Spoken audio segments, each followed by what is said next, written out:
Just ನಾವೆಲ್ಲ ಕುತ್ಕೊಂಡು ಒಂದು ಅರ್ಧ ಗಂಟೆ ಕಣ್ಮುಚ್ಕೊಂಡು ಯೋಚನೆ ಮಾಡ, ಏನಾದ್ರು ರೈತರು 1 ವರ್ಷ ಸ್ಟ್ರೈಕ್ ಮಾಡ್ಬಿಟ್ರೆ, ಒಂದೇ 1 ವರ್ಷ ಸಾಕು, ತನಗಾಗುವಷ್ಟು ಮಾತ್ರ ಬೆಳೆ ಬೆಳ್ಕೊಂಡು ತಾನು ಬೆಳೆದಿದ್ದನ್ನ ಇತರರು ಕೊಡದೆ ಅವನ್ ಮನೇಲಿ ಇಟ್ಕೊಂತಾನೋ ಇಲ್ಲ ಅಷ್ಟೇ ಮನೆಗೆ ಆಗೋಷ್ಟು ಬೆಳ್ಕೊಂತಾನೋ ಏನೋ ಒಂದ್ ಮಾಡಿದ್ರೆ ಒಬ್ಬ ರೈತ, ಈ ಸಮಾಜದ ಪರಿಸ್ಥಿತಿ ಏನಾಗ್ಬೋದು?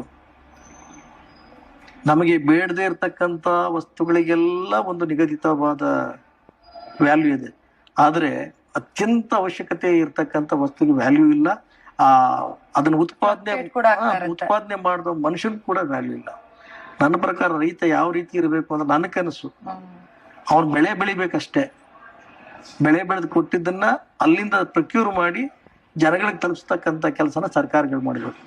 ರೈತನಿಗೆ ನೀವು ಒಬ್ಬ IAS ಒಬ್ಬ ಉನ್ನತ ಅಧಿಕಾರಿಗೆ ಯಾವ ಮರ್ಯಾದೆ ಕೊಡ್ತೀರೋ ಆ ಮರ್ಯಾದೆ ರೈತನಿಗೆ ಸಿಗದಾಗ ಅಷ್ಟೇ ನಿಜವಾಗ್ಲೂ ಭಾರತ ದೇಶ ರೈತನ ಬೆನ್ನೆಲುಬು